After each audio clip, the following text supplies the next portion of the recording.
Halo, Assalamualaikum warahmatullahi wabarakatuh. Kembali lagi di channel Vlog Lopo. Terima kasih sobat sudah hadir dan mampir di video ini. Semoga sobat selalu sehat, selalu dalam lindungan Allah, dan selalu diberi rezeki yang berkah berlimpah. Amin ya Allah ya Rabbal Alamin. Nah, di kesempatan kali ini kita akan menyimak dan mengulas kebijakan Pemprov Jabar ya, Kang Deddy Mulyadi sebagai gubernur terpilih, di mana istilahnya ya mengingatkan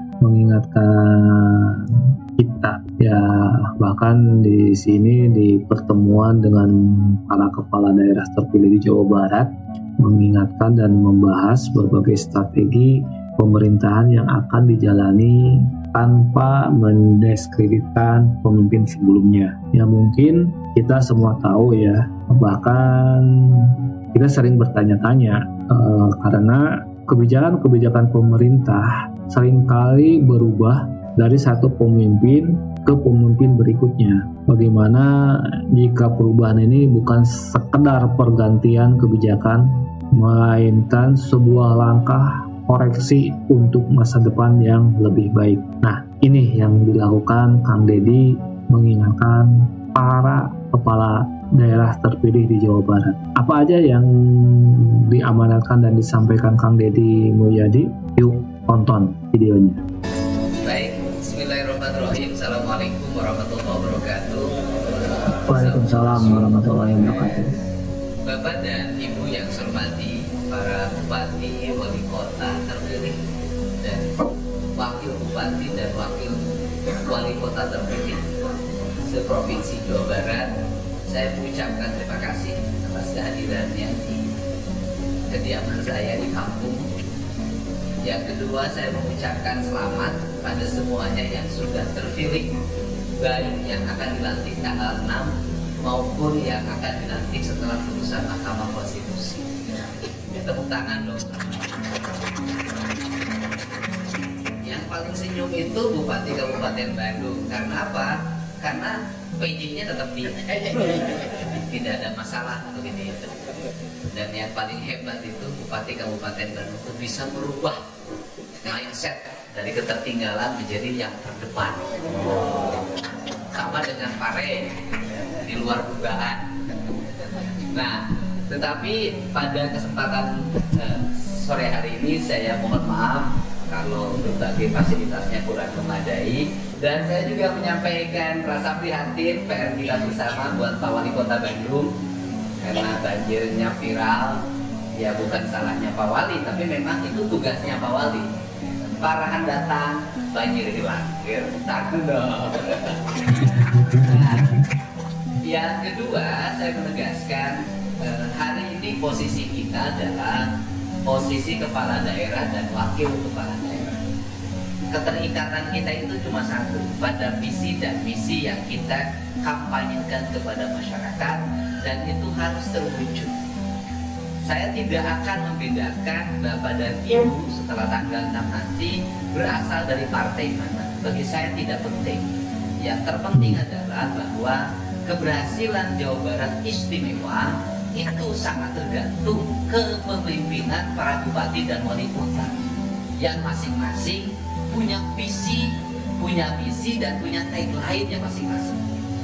Tapi seluruh visi, misi, dan tagline itu, mau misi apapun, mau visi apapun, tetap saja yang dirindukan oleh masyarakat dan yang akan menjadi prioritas pembangunannya pasti satu, infrastruktur, yaitu jalan yang halus, air yang mengalir dengan baik, drainase yang terawat, trotoar yang bersih, taman-taman yang indah, jaringan irigasi yang mengalir, bangunan sekolah yang kokoh, layanan rumah sakit yang baik, layanan puskesmas yang baik, berbagai pelayanan perizinan yang cepat, kemudian stimulus pada masyarakat yang berkesinambungan, itu semua itu kan istilah saja.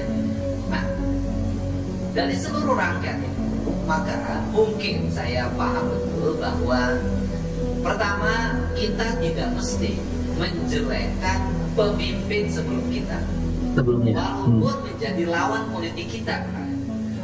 Tetapi kita berkewajiban mengkoreksi seluruh kebijakan-kebijakan pembangunan, kebijakan fiskal atau kebijakan anggaran untuk diarahkan pada percepatan pertumbuhan ekonomi, percepatan pertumbuhan kesejahteraan sosial, percepatan pertumbuhan pendidikan, kualitas pekerjaan, ketersediaan lapangan kerja.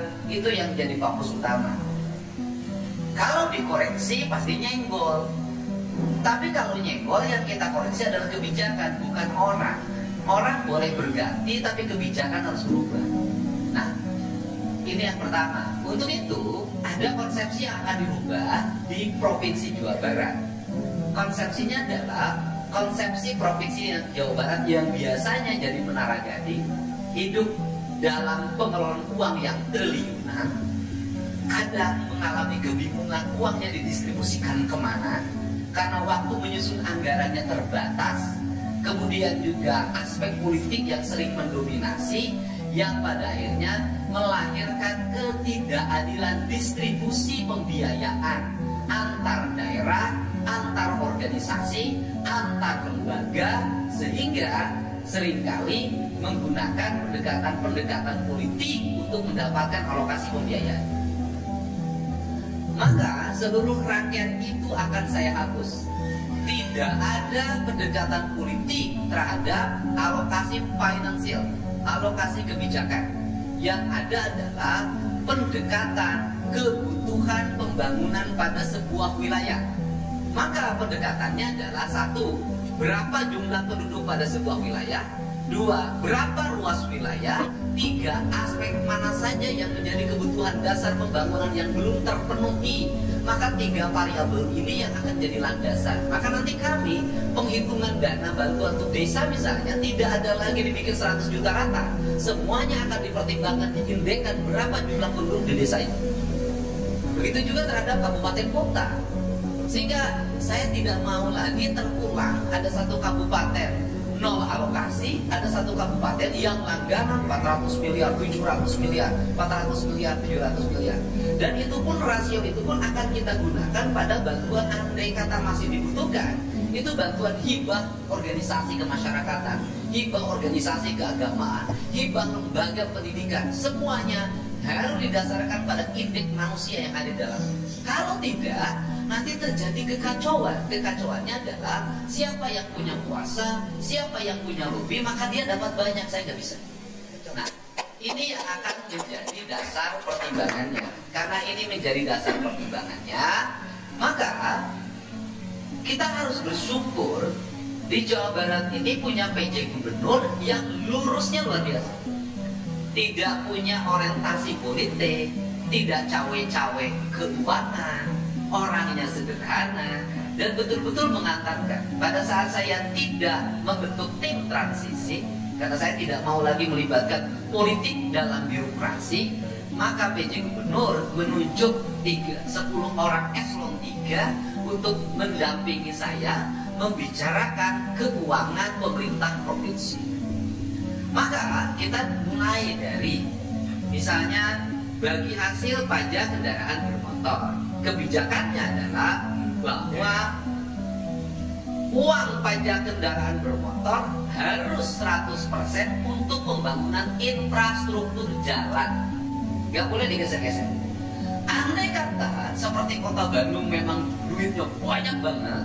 Nah, di infrastruktur jalan itu kan banyak komponennya. Ada trotoar, ada PJU, ada terowongan pintar yang bisa membuat jaringan listrik dan itu masuk ke dalam, ada gapura, ada IT yang di situ memantau jalan dengan CCTV, dengan sistem informasi layanan lalu lintas, banyak komponennya. Yang intinya adalah seluruh uang itu harus diarahkan pada kenyamanan para pengguna jalan. Nah, kalau tahun ini kepercayaan publik meningkat, hari ini asumsinya yang tidak bayar itu 40%, maka setelah tanggal 6 kami akan mengumumkan sistem yang akan dibuat, di mana nanti mobil bodong yang tunggak pajak nggak bisa lewat lagi di jalan provinsi, nggak bisa lagi lewat di jalan kabupaten. Itu akan terjadi nanti kami punya sistem. Nah, untuk apa? untuk membangun rasa keadilan. Bagaimana? Jangan sampai orang pakai mobil mewah, pakai motor besar, tapi tidak bayar pajak, tapi menikmati fasilitas jalan dalam setiap hari. Nah, ini yang fokus kita adalah di tahun ini, di perubahan, bukan perubahan, kita mencoba mengkoreksi APBD Provinsi Jawa Barat tahun 2025. Kita mengkoreksi. Karena kita mengkoreksi, maka seluruh dana yang diturunkan pada kabupaten kota, kecuali pajak kendaraan bermotor, itu oleh kita di stop dulu sampai saya selesai dilantik tanggal 6. Tujuannya untuk apa? Agar anggaran ini dirubah dulu. Untuk apa? Untuk yang menjadi kebutuhan masyarakat. Nah, berdasarkan perhitungan sampai tadi malam, gitu kan, kita sudah bisa mengkoreksi 3 triliun yang bisa digunakan untuk pembangunan infrastruktur jalan dan pendidikan. Mantap ya, benar-benar koordinasi sama kepala daerahnya itu berintegrasi. Barangkali angka 3 triliun bagi Kabupaten Bogor nggak ada artinya, bagi Kabupaten Bandung nggak ada artinya, tapi bagi Kota Sukabumi, Pak, 3 triliun itu bermakna. Dan saya udah ngomong tadi, Pak Bupati Kabupaten Bandung, Bandung kan 7 triliun anggaran. Tidak perlu provinsi untuk Kabupaten Bandung, untuk yang lain aja, daerah-daerah yang minus. Pak Wali Kota Parah juga sudah begitu. Kota Bandung sudah banyak, udah nggak usah buat Kota Bandung, buat kota yang terpencil saja. Saya sudah terima kasih atas keteguhan. Tepuk tangan buat Pak Farhan dan Surya. Nah, kemudian fokusnya apa? Kan gitu loh. Pertama ya, yang PKB-nya masih merasa kok yang saya kecil, kok yang saya perasaan motor saya sekian, mobil saya sekian, toh dapatnya segini, ya silakan aja komunikasikan dengan Kepala Badan Pendapatan Daerah, koreksi. Kemudian kalau kurang biasanya protes. Tapi nuang mobil satu kita menang lomba, kita mau protes. Nah, fokusnya apa? Fokus kita adalah memfokuskan satu, menyelesaikan jalan provinsi. Total kebutuhan jalan provinsi 4,7 triliun. Saya sih ambisinya pengen tahun ini selesai 4,7 triliun. Tetapi berdasarkan pertimbangan dari Kepala Pekerjaan Umum, Kepala Dinas, pertimbangan teknisnya adalah masih ada wilayah yang zero kelengkapan. Artinya AMP-nya belum tersedia, matching plan-nya belum tersedia. Maka kalau wilayah itu dipaksakan juga susah melakukan mobilisasinya, maka kita akan fokuskan pada wilayah-wilayah strategik yang seluruh kelengkapannya sudah tersedia. Dengan mendorong apa? Mendorong pertumbuhan kawasan industri, pertumbuhan kawasan perdagangan, pertumbuhan kawasan perumahan, pemukiman yang di situ ada unsur-unsur pelayanan, sehingga agar memiliki efek ekonomi. Ini yang. Nah, kemudian kita juga akan tetap mendorong merubah keterisoliran. Perubahan keterisoliran akan dilakukan melalui gerakan karya bakti TNI. Ini yang 2 strategi. Tetapi juga kita akan memenuhi kebutuhan-kebutuhan perkotaan yang mengalami problem kemacetan akut, yaitu misalnya underpass, kemudian flyover, dan itu ingin kita eksekusi tahun ini juga apabila perencanaannya sudah tersedia, DD-nya sudah lengkap. Ini yang akan dilakukan oleh kita, sehingga setelah ini nanti silahkan Bapak dan Ibu menyampaikan Kepala PU secara teknis. Ini kemudian kedua adalah kita akan menyelesaikan agar rakyat Jawa Barat itu indeks lamanya sekolahnya meningkat. Nah, indeks lamanya sekolahnya meningkat, kita akan mendorong terbangunnya ruang kelas baru dengan pertimbangan ketersediaan tenaga pendidik. Ini yang akan kita dorong, sehingga di tahun ini kita ingin targetkan terbangun beberapa sekolah di seluruh Jawa Barat secara masif, sehingga tidak ada lagi problem terhadap penerimaan siswa baru di masa yang akan datang. pertimbangan teknis yang harus dilakukan adalah ini mau disampaikan nanti ke kepala dinas pendidikan agar di sebelum bulan suci Ramadan atau nanti dimulai minggu depan setelah saya dilantik, setiap orang siswa, setiap kepala sekolah, setiap guru dan setiap siswa segera membuat daftar isian kemana dia sekolah, sehingga dalam waktu bulan Ramadan kita sudah bisa mempetakan bahwa ketertampungannya di sini loh, over kapasitasnya di sini, solusinya apa? Sehingga kita ini PPDB ini tidak lagi cerita menampung siswa. PPDB kita berpikir strategi apa yang kita lakukan terhadap satu, sekolah yang rombongan belajarnya over, dua, sekolah yang rombongan belajarnya kosong, kan gitu loh. Ini yang kita lakukan sehingga kita tidak ribut lagi di PPDB, karena saya tidak mau lagi ada ribut di PPDB. Nah, dan kemudian juga kita tidak lagi bicara persoalan sekolah favorit, tidak favorit, tetapi yang paling penting adalah seluruh rakyat Jawa Barat itu bersekolah. Itu yang pertama. Yang kedua, saya mengkoreksi anggaran itu banyak ratusan miliar saya lihat dalam bentuk kegiatan hibah itu, sehingga saya akan arahkan pada di SMPTN atau istilahnya apa hari ini di seluruh perguruan tinggi negeri di Jawa Barat yang memiliki kualifikasi yang berhubungan erat dengan kemajuan Jawa Barat, engineer yang dibutuhkan, dokter spesialis atau dokter umum, maka seluruh anak berprestasi di perguruan tinggi negeri di Jawa Barat dan itu akan kamu dan orang tuanya tidak punya kemampuan yang cukup, gitu kan? Maka itu akan kami cover dalam bentuk beasiswa. Beasiswa untuk apa? Untuk mendorong pertumbuhan di Jawa Barat. Kenapa pertumbuhan di Jawa mengalami pelambatan? Kenapa orang berdemonstrasi tidak diterima di perusahaan? Kenapa perusahaan yang tumbuh di kawasan-kawasan industri bukan orang Jawa Barat? Problemnya cuma satu, kelas menengah di industrinya nggak ada.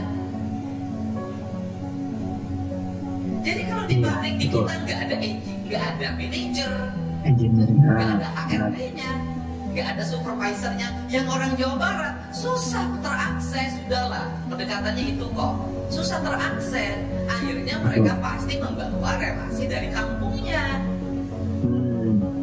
Jadi demo berjilid-jilid juga nggak akan menyelesaikan masalah. Masalahnya adalah gimana caranya ke depan itu bahwa kelas menengah di industri itu diisi oleh orang Jawa Barat. Caranya adalah ITB-nya adalah ITB. Jadi ITB-nya ITB. Kalau ITB-nya ITB, maka orang Jawa Barat akan menguasai kelas menengah industri di Jawa Barat dan Indonesia. Tapi kalau ITB, ya malah kabagian kan ngerti kan masa kebudayaannya. Nah, ini bukan berarti kita ngomongin wilayah, bukan. Ini kan sebagai orang Jawa Barat kita punya keinginan rakyatnya maju. Nah, untuk itu di beberapa kawasan industri, bupati, wali kota, dan kepala dinas pendidikannya, misalnya Subang yang akan mengalami pertumbuhan, Majalengka, Karawang sudah mengalami pertumbuhan, Bekasi, Purwakarta sebagian. Nah, hari ini segera mendata pertumbuhan kawasan industri dan 20 tahun ke depan atau 25 tahun, minimal 10 tahun ke depan, berapa kebutuhan lapangan kerja, angkatan kerjanya, spesifikasinya apa. Untuk itu, nanti kalau sudah tertata, maka kita akan merumuskan sekolah-sekolah itu berdasarkan kejuruan dan spesifikasi yang dibutuhkan. Sehingga saya secara radikal berani merubah. Merubah apa? Kurikulum sekolah kejuruannya dirubah. 1 tahun belajar akademik, 2 tahun langsung praktek di lapangan. Sehingga ketika lulus itu sudah direbut oleh kawan pasar kerja. Ini cara untuk kita menang dalam kompetisi.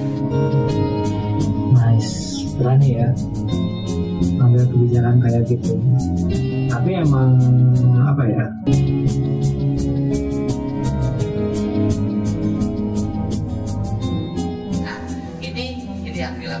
Kemudian yang ketiga, fokus kita selain RKB adalah mendorong layanan di bidang kesehatan. Dengan apa? Memperkuat rumah sakit daerah, memperkuat puskesmas, rawat inap. Perkuatan rumah sakit daerah adalah nanti nggak ada lagi bantuan provinsi, alat segala macam ke rumah sakit daerah. Yang ada adalah rumah sakit daerah dikembangkan berdasarkan spesifikasi kebutuhan. Misalnya ada satu wilayah, makanya kan wilayahnya nanti kan kantor gubernur, saya sebutin nih kantor gubernur, saya nyebutin wilayah-wilayahnya, dan itu nanti menjadi pembangunan berkewilayahan yang menjadi ekosistem ekonomi, ekosistem kesehatan, ekosistem pertanian, ekosistem pendidikan, semua jadi satu ekosistem, jadi hidup. Nah, bagaimana? Di ekosistem itu misalnya, saya mulai dari Kulon. Jadi Kulon itu kantor gubernurnya namanya adalah Kantor Gubernur Wilayah Sunda, Kulon, dan Betawi. Ya, terdiri dari Depok, Kota Bekasi, Kota Bogor, Kabupaten Bogor, Sukabumi, Kota Sukabumi, dan Cianjur. Kemudian geser kantor Gubernur Wilayah Priangan, Sunda Priangan, Kabupaten Bandung Barat, Kabupaten Bandung, Kota Cimahi, Kota Bandung, Kabupaten Sumedang. Geser lagi ke kantor Gubernur Wilayah Sunda Wetan. Sunda Wetan berarti Cirebon, Kota Cirebon, Indramayu, Majalengka. Ya, aku sama Kuningan ya, jadi Kuningan. Kemudian kantor Gubernur Wilayah Selatan, kan? Sunda Paki, saya menyebutnya kantor Gubernur Wilayah Sunda Pakibulan, ya kan? Yaitu Garut, Kabupaten Tasik, Banjar, Pangandaran. Kemudian kantor Gubernur Wilayah Sunda Tengah dan Betawi, ya kan? Yaitu Subang, Purwakarta, Karawang, Kota Bekasi, Kabupaten Bekasi. Nah, di wilayah ini nanti rumah sakitnya akan dikembangkan spesifikasi layanan spesialis itu yang akan ditangani oleh provinsi. Misalnya Kabupaten Bandung berspesialis di jantung rumah sakitnya, di paru-paru. Nanti Bandung Barat spesialisnya apa?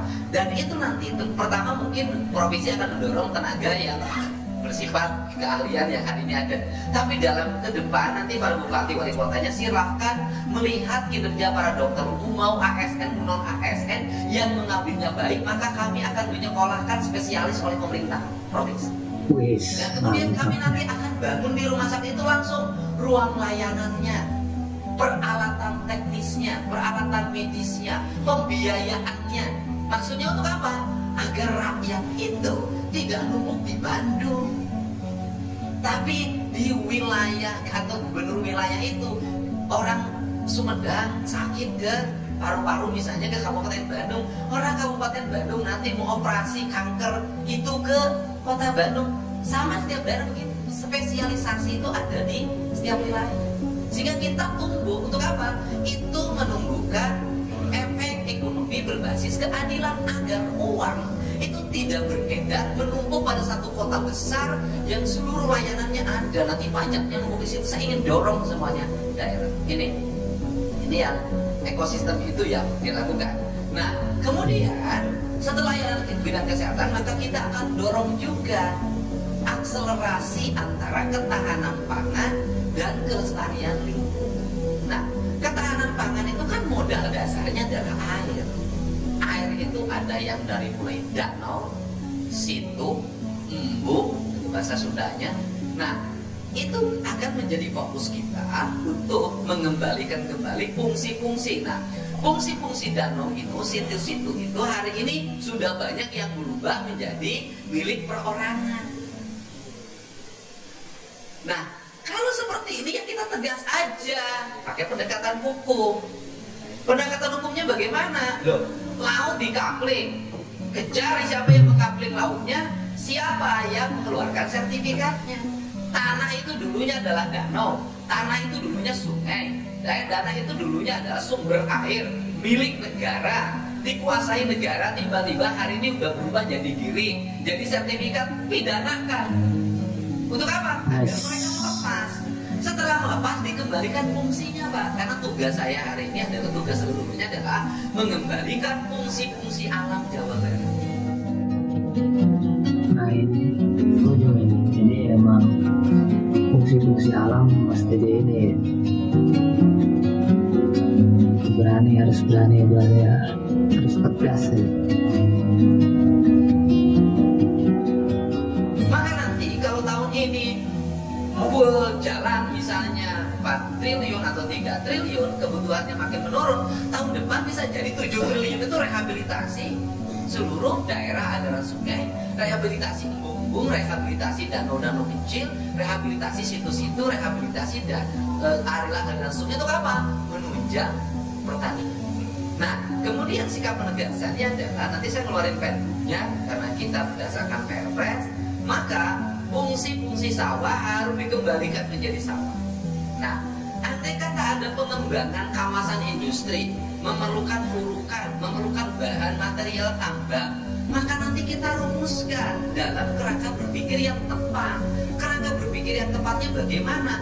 Hitung saja, kalau di situ butuh tanah, maka kita tinggal lihat areal, misalnya areal perhutani yang tidak terpakai, PTPN yang tidak terpakai, kemudian tanahnya tanah yang terbuka, nanti bisa diakses melalui jaringan irigasi, rubah itu menjadi tanah sawah, tanahnya pindahin ke situ, terencana.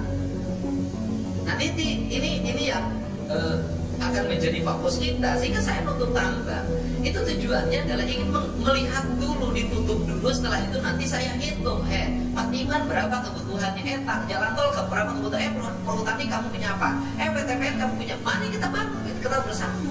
Kemudian bahwa saya punya komitmen ke daerah-daerah pegunungan, selalu daerah gunung keweduitan, menikene kawasan industri, mobilnya Robicon kadesna. Asik. Saya katakan daerah penghasil air, daerah penghasil karbon, daerah ini sebagai penjaga bencana karena dia merawat hutan, maka kita nanti akan ada insentif lingkungan. Dalam bentuk apa? Program Pak. Nanti bangun rumah rakyat, bikin kampung, menata lingkungan, kemudian menghitung orang. Nanti gerakan reboisasi yang akan dipelopori tahun 2025 di bulan November nanti, karena kalau hari ini sudah bukan musimnya lagi, nanti teranggarkan.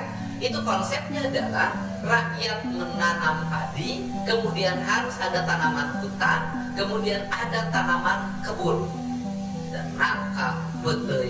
Nah kemudian dalam jangka panjang mereka bisa jadi didorong insentif oleh pemerintah provinsi, sehingga gerakan reboisasi adalah gerakan kesadaran rakyat yang dalam jangka pendek dia punya ketahanan pangan, yang dalam jangka panjang dia punya ketahanan lingkungan, dan kita setelah itu akan stimulus mulai peternakan, rumah bambu, dan lain-lain, termasuk bambu. Jadi konsep kita ke depan kita sudah rumuskan bahan bangunan yang ada di Jawa Barat untuk kepentingan bangunan tidak akan lagi nanti setelah tahun 2026 itu tidak akan menggunakan material kayu lagi, tapi kita akan menggunakan material bambu.